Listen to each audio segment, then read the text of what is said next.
রামনবমী সবশেষে লাঠিচার্জ। কী হয়েছিল ঘটনাটা জানি না, তবে যখন আমরা খাচ্ছিলাম খিচুড়ি তখন হয়ে গেল এক ঝলক লাঠিচার্জ। সো আজকের মতো এইটুকু।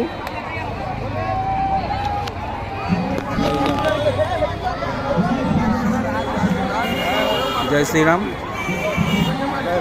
জয় হনুমান।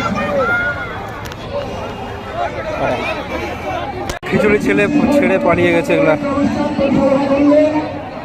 খিচুড়ি রেখে পালিয়ে গেছে। তোমাকে